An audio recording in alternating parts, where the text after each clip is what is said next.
Thank you everyone for joining us today. I'm Miriam Green, Director of Marketing and Alumni Affairs. The Alumni Association seeks to engage and connect all HU alumni across the United States and to foster a lifelong connection to the university.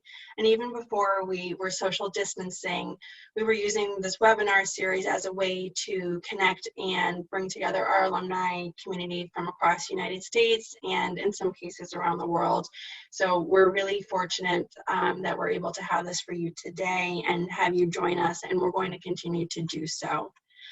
There are many ways you can get involved with us, from participating in future webinars, attending or hosting an event in person once we can again, sharing your alumni story and photos, and sharing job openings that we can put on our alumni job board, and giving to the Alumni Annual Fund, which supports scholarships for Hebrew University students. To learn more, please email alumni@afhu.org. Our next webinar will be on May 5th with HU PhD student Adi Livni, who will be discussing the Hebrew University during 1948 through 1967, which was a very interesting time in Jerusalem. Today, we're looking forward to an illuminating discussion, and it's a topic that's very personal to me, as I am also the granddaughter of Holocaust survivors. And because this is meant to be a conversation, we're going to be taking questions throughout the presentation. To submit a question, please type it into the Q&A chat box, and we're going to do our best to get to as many as possible. I'm now pleased to introduce HU alumna Rachael Cerrotti. Rachael is a Boston-based, award-winning, multidisciplinary storyteller and educator. Her work focuses on exploring the intergenerational impact of memory and migration. For over a decade, she has been retracing her grandmother's Holocaust survival story and documenting the reverberating impact of World War II. In the fall of last year, she released a podcast titled "We Share the Same Sky" about this story. The podcast was the first to be produced by the USC Shoah Foundation and listed as one of the best podcasts of last year by the Huffington Post. It is now being used in high school classrooms, even virtually, around the United States, and is supplemented by companion educational materials developed by Echoes and Reflections. She has worked in over a dozen countries, and her work has been published and featured by NPR, PRI's The World, WBUR, WGBH, amongst others, as well as on podcasts such as Kind World and Israel Story.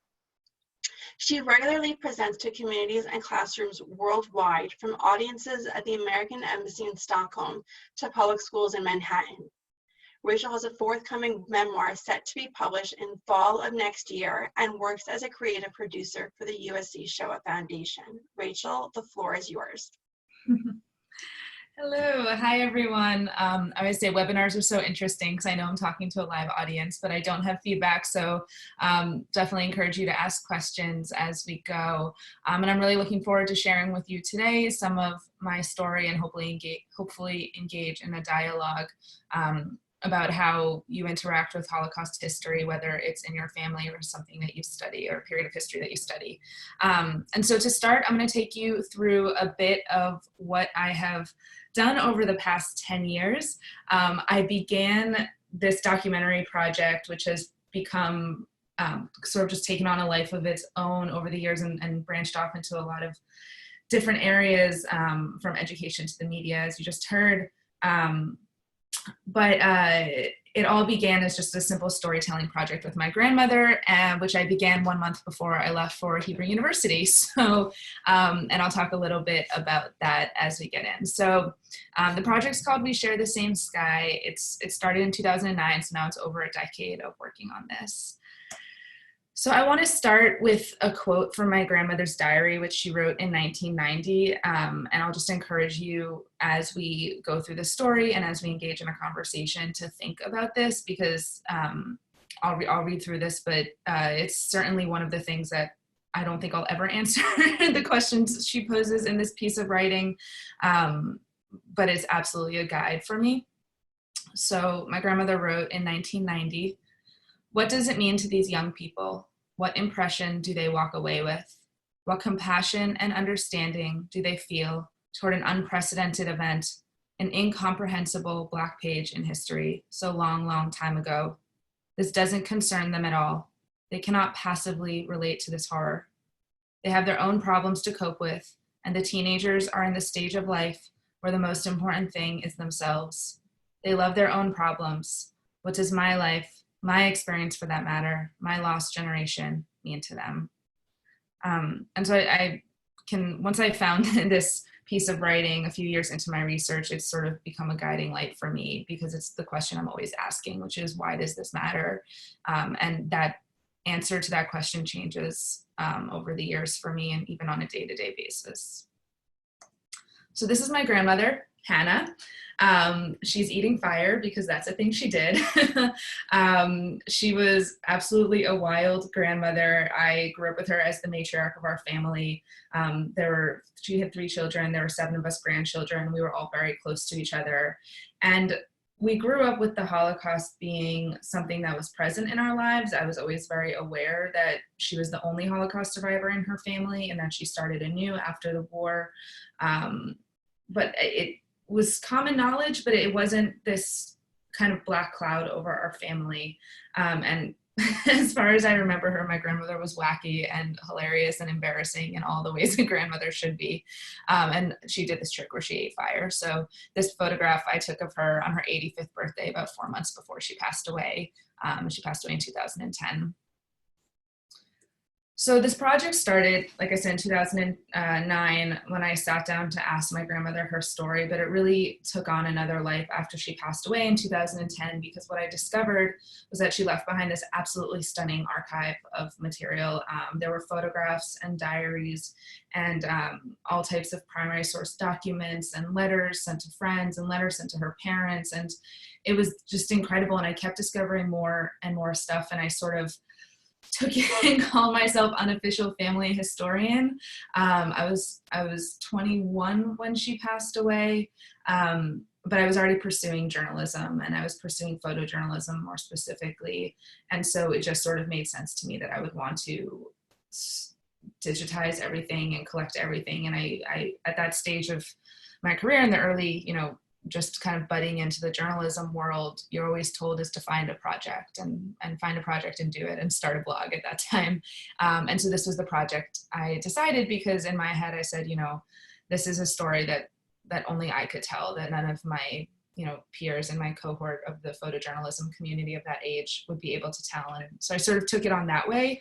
So I have to admit that I did not start this project with a deep interest in the Holocaust. I started this project because it was something that was interesting to me, and I had all of this material, and my interest in the education I've received in Holocaust history has just grown out of this project. So this folder that you're looking at now is titled For Rachael and Jesse. Jesse's my younger brother. So you'll know a little about my life when I was your age. So within this archive, as I said, I found all these incredible photographs. It's a huge privilege to have these, because it doesn't often happen for many of our family history. When I speak in public, one of the questions I regularly get is, how do I have all of this? Because it's such a rarity. And it's one of those things where I didn't really have the foresight to be able to ask my grandmother a lot of the questions of how much of this survived, because I didn't quite know it existed when she was alive. But at the same time, the answer that I've deducted a bit is that she cared about telling her story, and it was important to her, and she was a good storyteller. She was a really good storyteller, and that was proof by what she left behind. So there was also many primary source documents, and you can see on this piece of writing that she has here in the middle called Dear Lily. This is written to after she immigrates to America in 1950.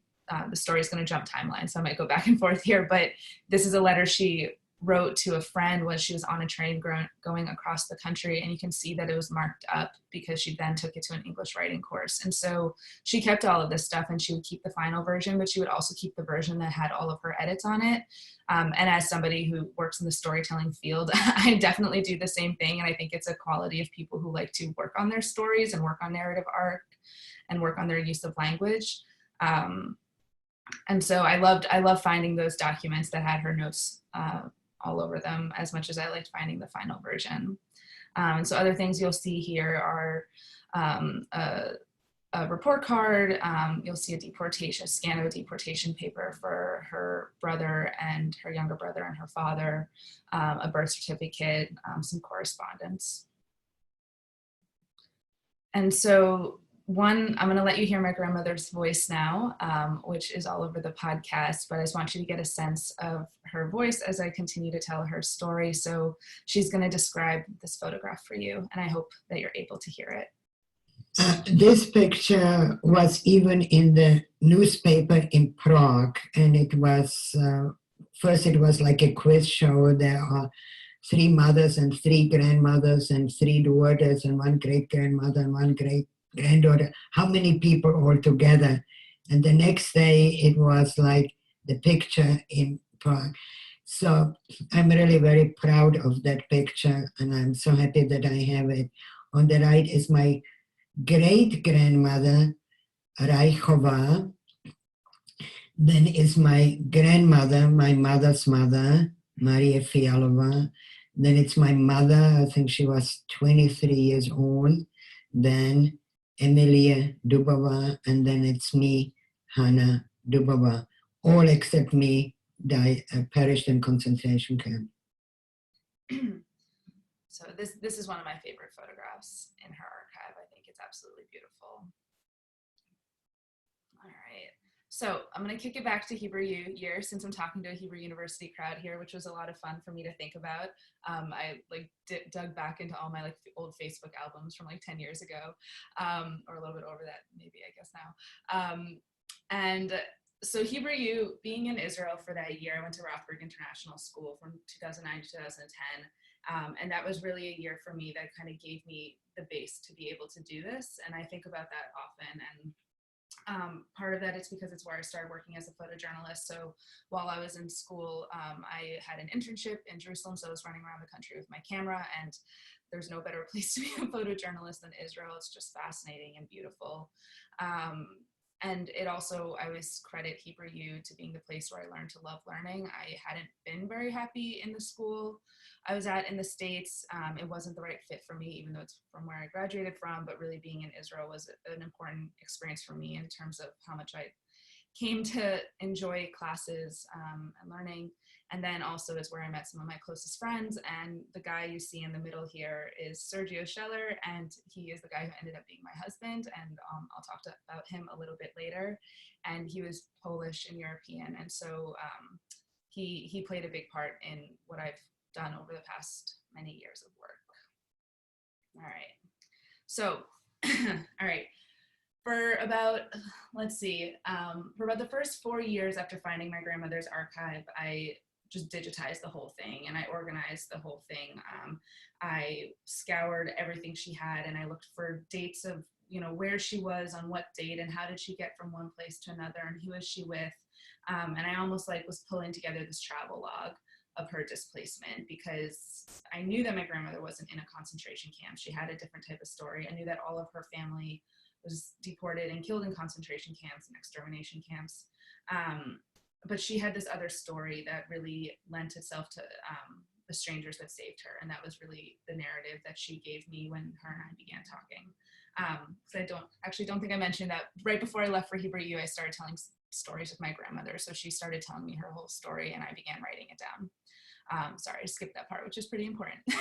So throughout the year at Hebrew U, in the time before that, and then the time when I returned after that, she was telling me her story. So I had kind of already gotten this whole narrative from her when I discovered the archive. So for 4 years, I was recording everything, digitizing it. I scanned all the letters and the photographs, as you just saw. I rewrote every diary, so everything that was handwritten, I retyped up into the computer. I spent a lot of time with her words and her images.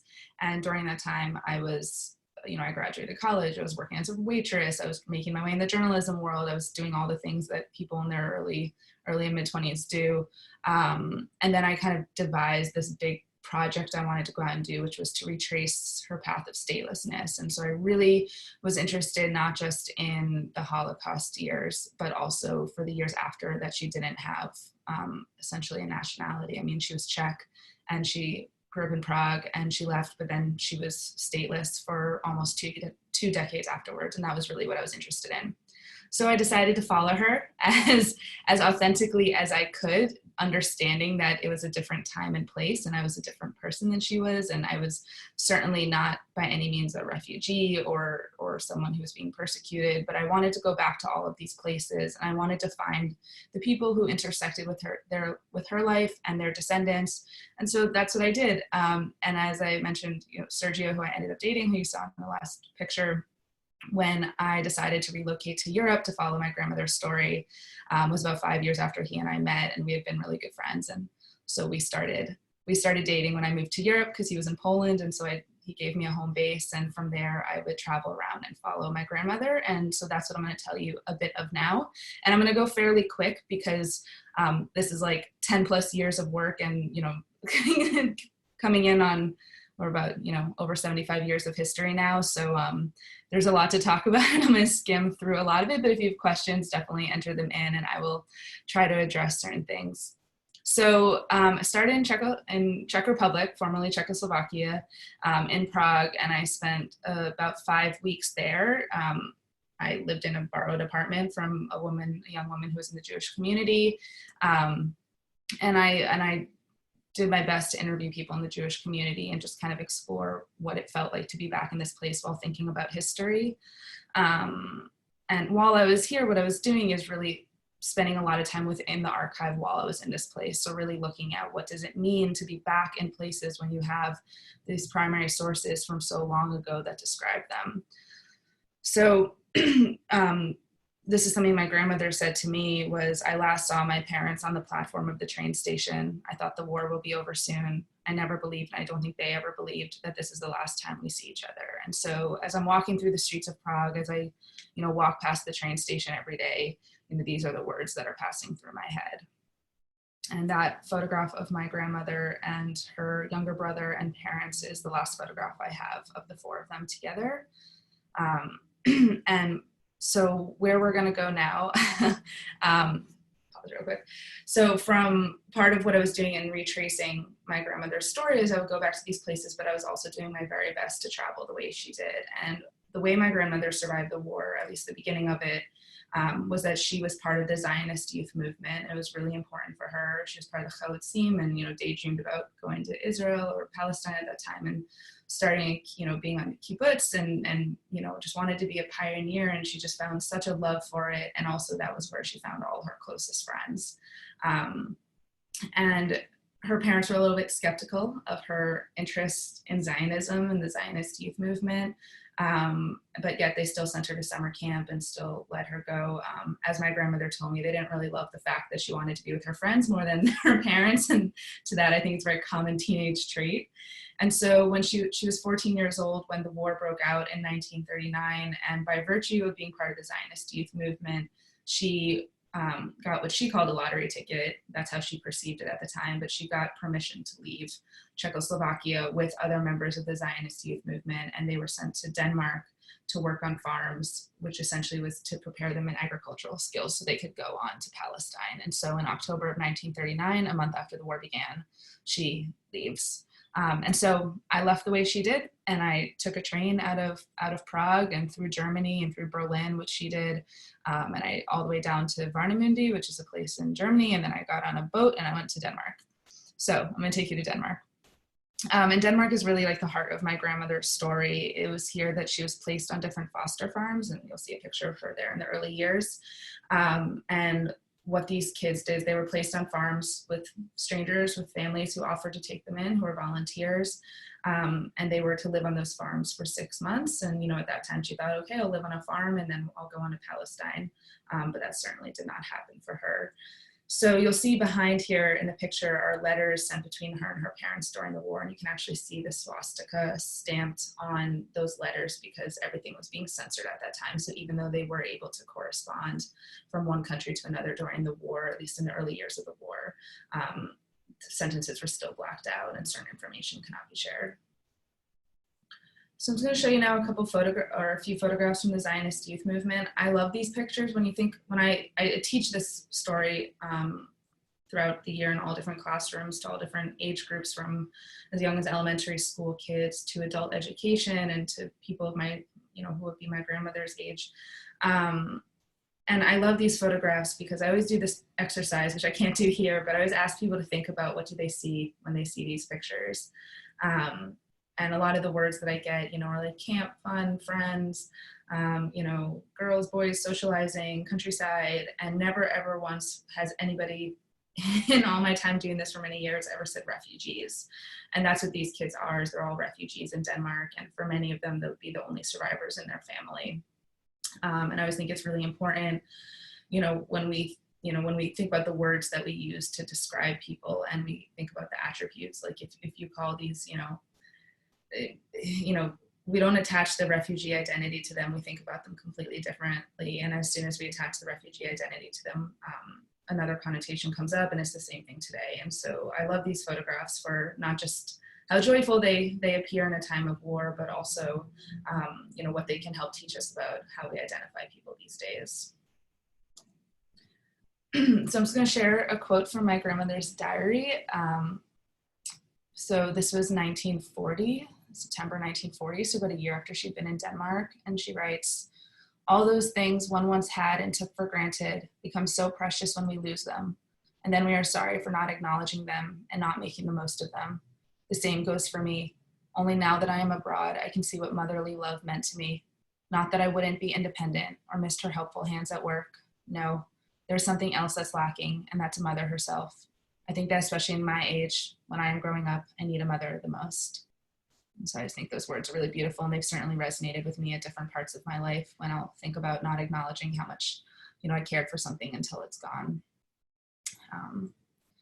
And so another thing that my grandmother wrote to her parents, we're now 1941, so a year later, she writes, "You cannot imagine how important is a place where people live, how much influence it gives, how it is transforming. Here I am walking every day and singing, and I do not miss anything. Of course, it is not perfect, but when I came here, I felt like home. It's so fine like at home, so fine and trustful and open. I don't have any other word than home." And this quote has meant so many different things to me over the years. And then, it takes a whole other meaning right now when we're all inside of our houses. And I really love that about this archive and about stories of the past where, we get to imagine and reimagine what they mean to us. And I think it's a beautiful thing that words have the power to come into different times and spaces. And so my grandmother wrote this piece in 1941 after she had moved in with a family called the Newgart family. And so when I went to Denmark, I'm cutting a long story short here, but when I went to Denmark, I ended up moving in with the granddaughter of the woman who took in my grandmother when she wrote this quote. And so that takes us to a farm called Mollebokkegaard, which translates from Danish to English as mill on a hill on a farm. And I love the name of that. And so Signe, who we see here, is the granddaughter of one of the women who took in my grandmother in Denmark. And I had connected with her through a beautiful web of journalism. And I wrote to her and essentially just said, like, hey, I was like 25 at the time, or so, like 25, I think. I said, like, hey, I'm doing this project about my grandmother, and I'm traveling, and I want to move in with you, and I want to work the way my grandmother did, and I just want to photograph your family and write about my time. And she was like, sure, come on. So in February of 2015, 5 years ago, I moved into her home and spent about 5 weeks there. And I will say I've lived there many a time since. For many years, I was like living the nomadic journalist life. And for much of that time, I was based on her farm in Denmark.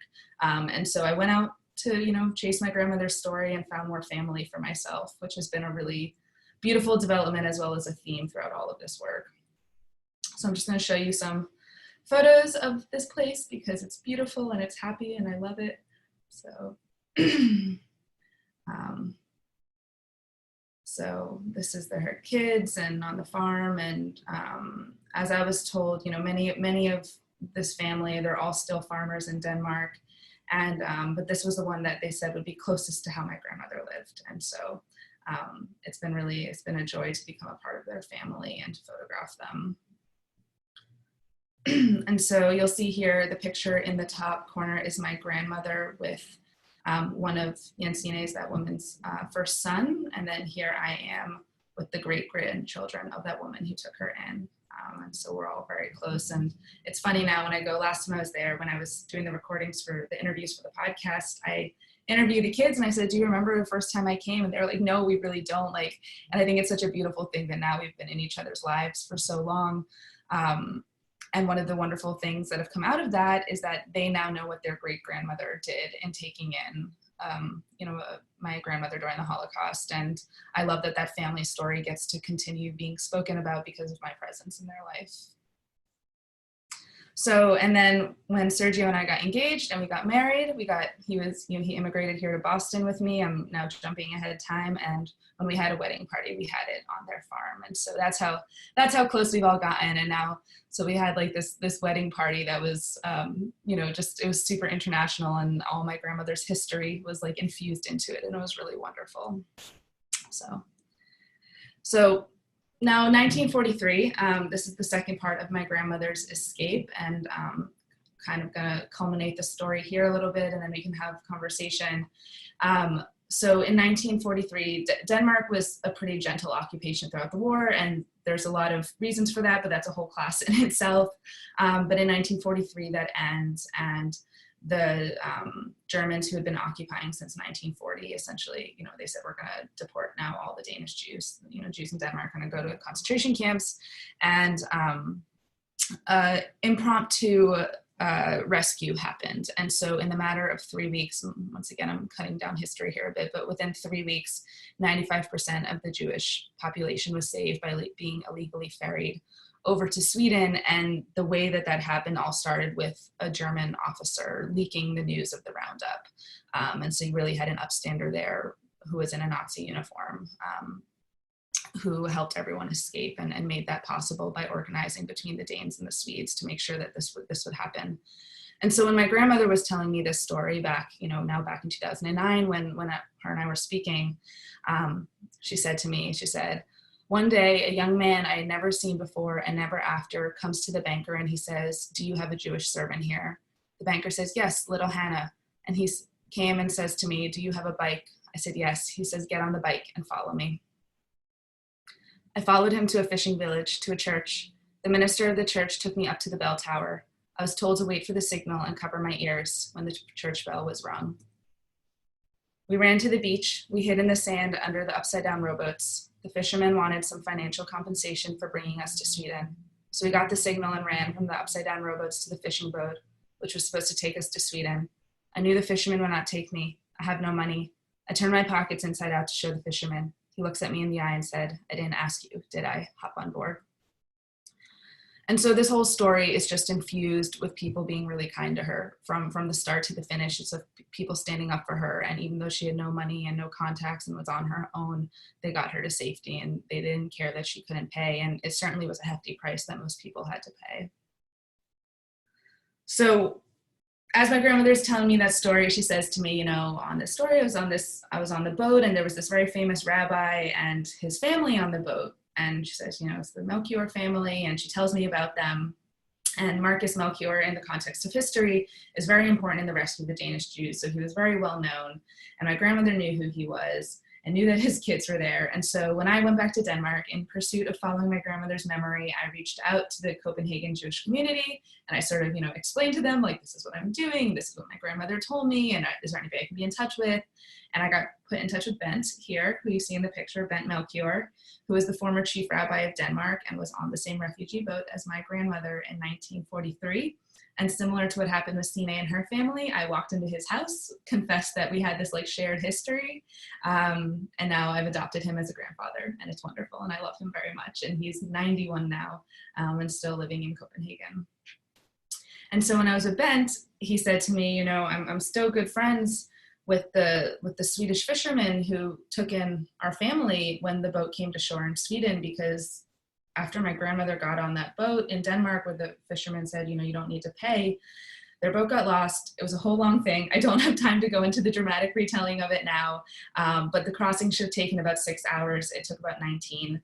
They didn't know if they would make it. They got lost. They didn't know where they were ending up. By chance, they end up in Sweden. And it was a 6-year-old boy who'd been playing soccer by the beach and saw the boat. And it was not normal in that time to see boats out in the water because of the war. Ran and told his father. And his father went out and took in my grandmother and Bent and the other 19 people on board, who were absolutely terrified. fear-stricken, and took them in, and the story goes on from there. And so Bent Melchior, this rabbi who became, stayed in touch with the Swedish family, him and his family, because they were over in Copenhagen later on after the war ended. And so he said to me, I know these people. And so then I ended up in southern Sweden following the story there. And it was just this really beautiful chain of stories where I showed up, and this is per Arne, and he was 6 years old when he spotted the boat my grandmother was on. And what I was realizing as I was doing all of these travels and as I was exploring my grandmother's history from this like very, you know, place by place way, was that I was meeting all of these people who had been grown up with this story, and my grandmother was a part of all of their narratives. And so where I had gone into studying my family history from this very possessive space of like, this is my history, this is our story, this is our thing. And I realized going out there that this was all of these people's as well, because for generations, they've been passing down these stories of what happened during this time of the war. And my grandmother was part of that. She was there. And so suddenly we had all of these different renditions that fit really beautifully with each other. And sometimes they contradicted the memories. Sometimes they were not in line. But that's really been part of the fun of continuing to talk about these stories over and over. And so you can't see very closely here, but you see this framed newspaper. And if you look to the left by the Israeli flag, you're going to see 4 white photo frames. And when I first visited Per Arne and his family, I brought pictures of me and my grandmother to show him, because I always did that, especially when there was a big language barrier, which there was with this family. And then I came back to visit them a year later, and they had hung the pictures up on their wall. Because for this family, who is not Jewish, who were not persecuted during the Holocaust, who by chance happened to be this family that helped this boat of refugees, this has become like a cornerstone of their identity as a family, to the point that their whole house is a museum. And unfortunately, Per Arne passed away a few years ago, but I was just at his house with his widow this past fall when we released the podcast, and the house is still collecting. It's still collecting history. So after the war, my grandmother had said, everyone was going somewhere because everyone was a displaced person, particularly the people who survived the concentration camp. And so I followed my grandmother's story, because what I realized was that we had, all of these years of, the Holocaust history, which I had learned about in school, but nothing was ever really spoken about afterwards. And she had some very powerful stories about learning about racism in America when she first arrived here. And I wanted to follow that. I wanted to know what it was like. And so I did continue on, and I don't have time to get into it now, because otherwise I'll be talking for this entire hour, and I want to slowly wrap up so we can talk. But what I'll say is that I've been studying this story for 10 plus years now. My life has changed drastically in that time, and therefore my grandmother's stories have changed drastically. The way that I would reflect upon her history in the early years of this research is very different than I do now. And part of that is because the refugee crisis has happened, and where my grandmother came to shore in Sweden, when I've done my reporting there, I went back to the house where she spent her first night, and I found refugees living there again in 2016, whereas the year before they weren't. And so that became a cyclical thing that I began to explore. And so this project took me into doing a lot of work with refugees today in Scandinavia. Also in 2016, around that same time, my husband passed away, Sergio, who I met at Hebrew U, and that was very sudden when he was 28 years old. And so grief completely changed this story, and that's something that's still in process for probably my entire life. And so the ways that my grandmother's writings, the way I mentioned earlier, that they keep changing depending what's happening in the world, has been so true. And it's been really meaningful to teach this topic to students, because when I get to work with different age groups, I get to hear how they perceive it, right? So if I give them quotes of my grandmother's and take away the context of the Holocaust, which they always get eventually in the class, but when I let them reflect on it in the context of their own lives, I'm always surprised by what they relate to. And it's really beautiful, because it helps me think about my grandmother's story differently. And so, yeah, this past year, I released a podcast about this whole story, which was a totally different way to engage with it also, which made me think about it differently, because every media, every way of storytelling completely makes you think about a narrative arc differently because of how you have to get it across to the audience. And that's been really powerful as well. So I'm going to kind of slowly wrap up there, and we'll talk about other things, but I wanted to give you kind of the sort of the heart of the travel piece of this story. And if while you're listening, you want to look at other pictures, you can go to the Instagram account, and there's lots of photos there as well. So I'll leave it on this one for now. And Miriam, I'm happy to take any questions if there are. Yes, and I can just definitely say, if you have not had a chance to listen to her podcast, it's absolutely amazing. And since some of us might have a little extra time on our hands, there's no excuse not to. It's incredibly engaging and moving. So I highly suggest it. So we have our first question. This is from Sarah Siegel. She's sorry for your loss of Sergio. What marvelous work you're doing. What an amazing series of stories. What was it about learning at Hebrew University that helped you learn to love learning? Also, was it your grandmother's Zionism that inspired you to go to Hebrew U? And how did she like that you opted to go to Israel for part of your university's experience? And she also loves your point of view about how we see refugees, and the photos of them swimming was beautiful. Thank you. Thank you for all that, Sarah.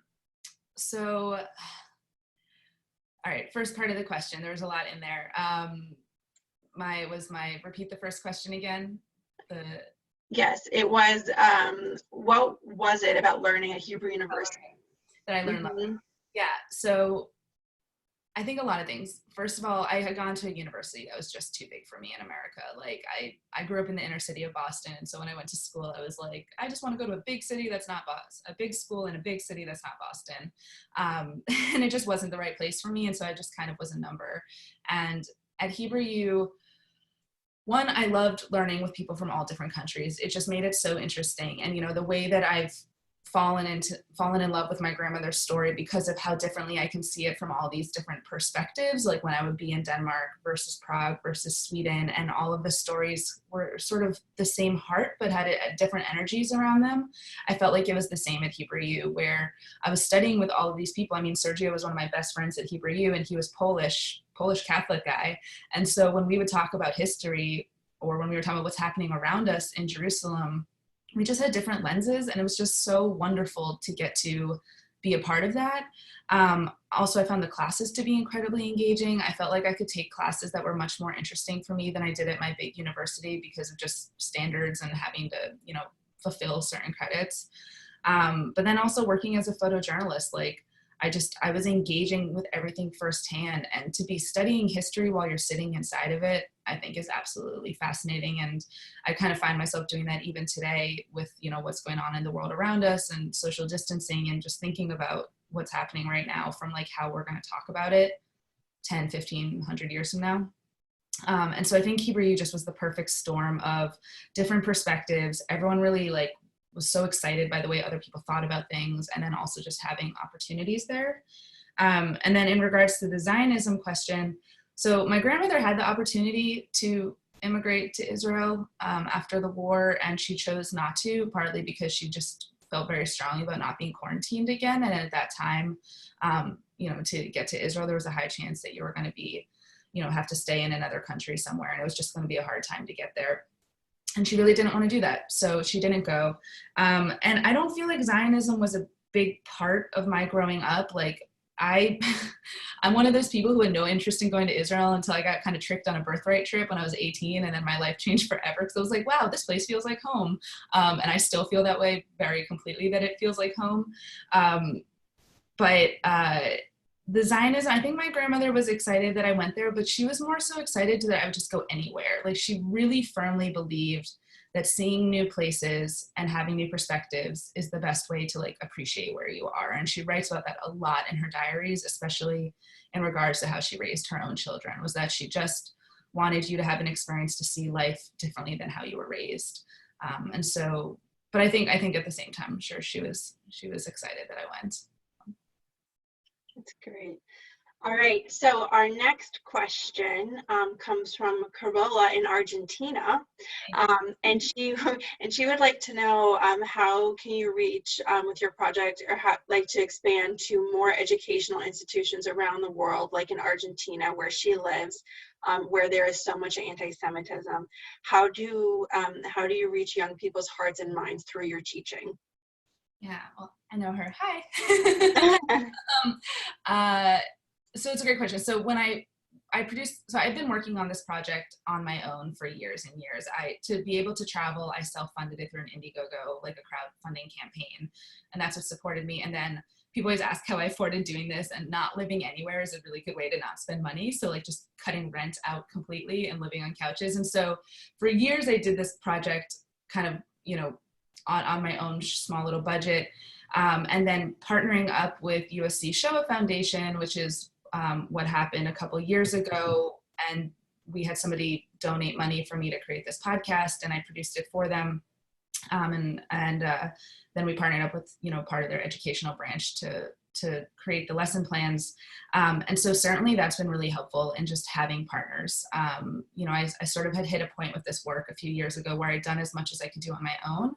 And now is the opportunity to get into more schools. And so now that we have this digital platform where you can listen to the podcast from anywhere in the world, and every episode comes with lesson plans, and teachers can use that and they can adapt it. And so I think that's a way to get it around. It's just a matter of like reaching the right administrator or reaching the right teacher. And then when we are not social distancing, I do a lot of presenting, and I travel around to different, and including other countries, to present this work. And because this is a photojournalism project, one thing I love doing is actually bringing photographs in the classroom and allowing students to like create their own like family photo album of this project. And the photo collection of this project is over 100,000 photographs now, so there's more than enough to choose from. And so really just being able to create lessons that are good for the students. But I think now that we're in this age where we have to embrace the digital world the way we're doing right now, I think there's so much opportunity to get this podcast and this story into classrooms. And so anybody who's out there who's interested in doing that, write me an email and let's make it happen. That's great.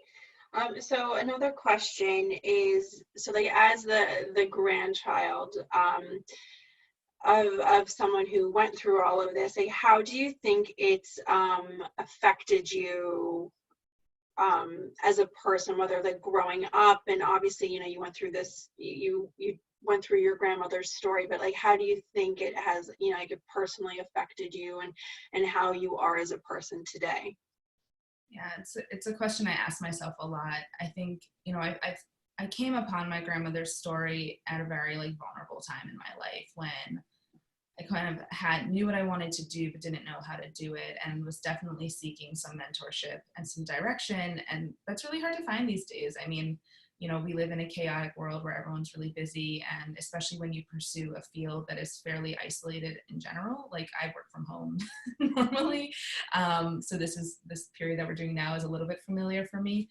But back in those years, like when I was just kind of desperate for mentorship and couldn't really find it, I think my grandmother provided that for me, even though she wasn't alive. And her diaries and her letter, like they just had all the lessons, and they had encouragement, and they had perspective in it. And still to this day, I like lean on her work so much. But something I found is that we write really similarly, and we have similar feelings about the world. And I don't know if that's because she has been like her story has like guided me throughout all my adult years. Literally, I started this when I was 20. Like, I don't know if it's cause and effect, or if it's just something that I only know because I'm in it. So maybe we would have, had a similar writing voice, even if not.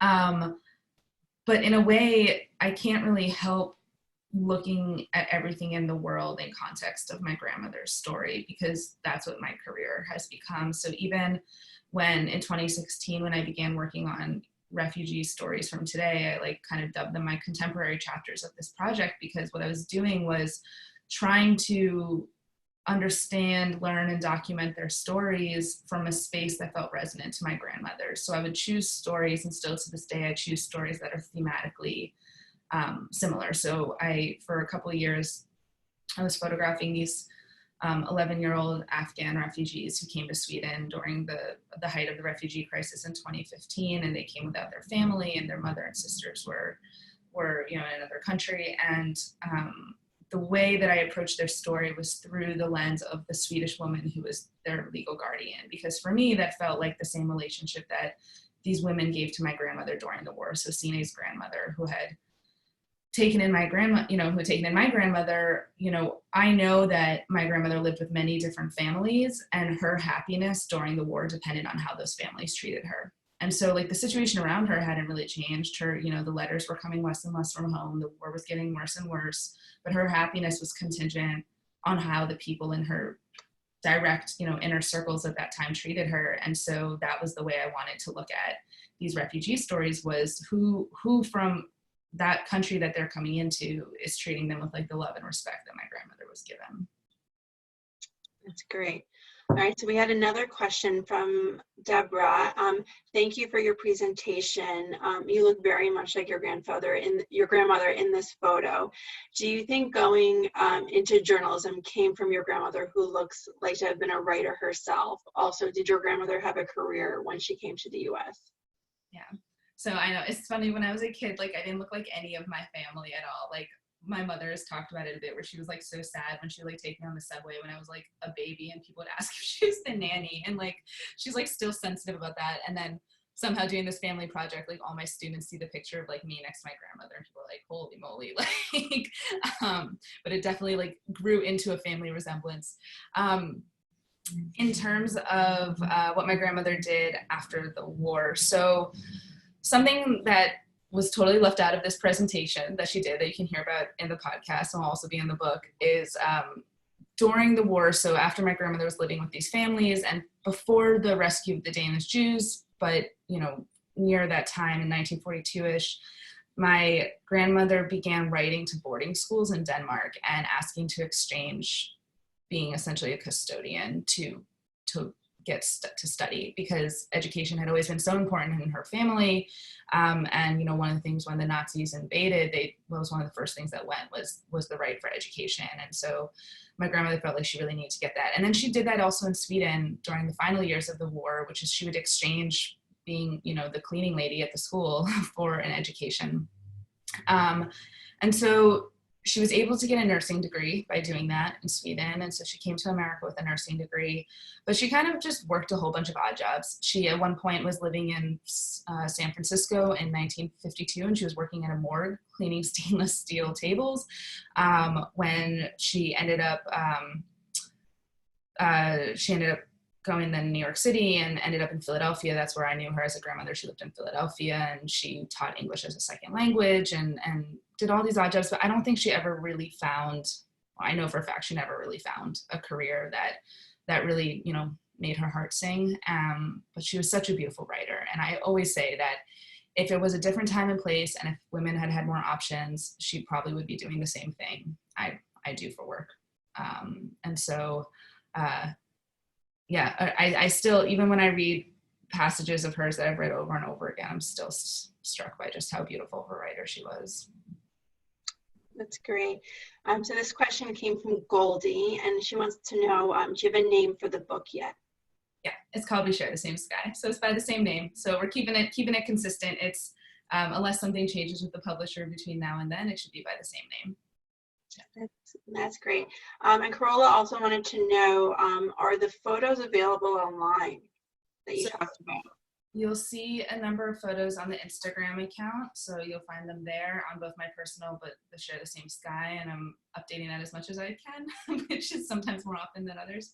But you'll also find them on the website. So if you go to sharethesamesky.com, not everything is up there, but I'm hoping that maybe one of the things I'll do during this time at home is to maybe add some more there. Great. Rachel, did you want to also just mention the project that you're working on during this time? Yeah, so something that I'm hoping that maybe everybody here would like to participate in and share it with their circles is, so I'm currently working for USC Shoah Foundation as a creative producer, and right now in April it's Genocide Awareness Month, and as many of us know, Yom Hashoah is coming up in a couple weeks.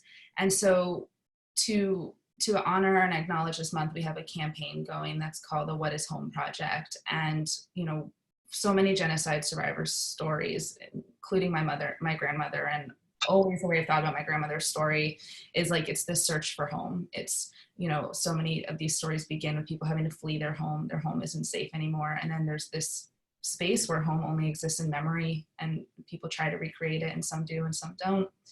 And being that we are all sitting and directed to be sitting at home right now, we thought it's a really nice opportunity for people to share what that looks like. So we're hoping to create an international conversation that will go throughout this month. Every week we're putting out prompts, and we're hoping that people contribute with whatever form of storytelling they want to do. So if it's like a nice streak of light in their living room that they like to look at, and take a picture and hashtag it What Is Home Project, and tag USC Shoah Foundation on Instagram or on Twitter. And, you know, also I'd say one thing that I hope to accomplish with this project, and I think is important, is that we all write about things and we all document and tell our stories really differently when we're in something than when we're outside of it. So, you know, when we come out of social distancing, which we will, we just don't know when, we're going to reflect on this time period really differently. And so we really want to collect what it means to be home while we're in it. And I'll say, even I know from my grandmother's diaries, like, something that's so beautiful about her archive is that I have diaries that she wrote when she was 14, when she was 15, during the war. But then I have these diaries that she wrote in her 80s that reflect back on this period during the war.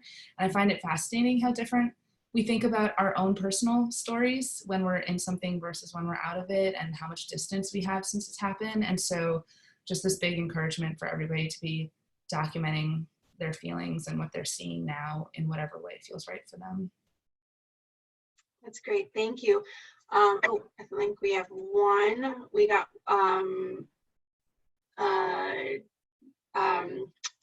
that's, so yeah, sorry. I think that's it. I just want to thank you, Rachel, for this. What an amazing story and perspective to be able to share.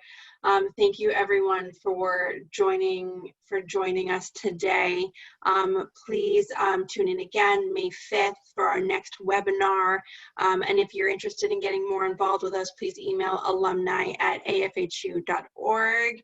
Wishing everyone Chag Sameach, happy Passover and happy Easter, and we look forward to seeing you in our next one. Thank you all again.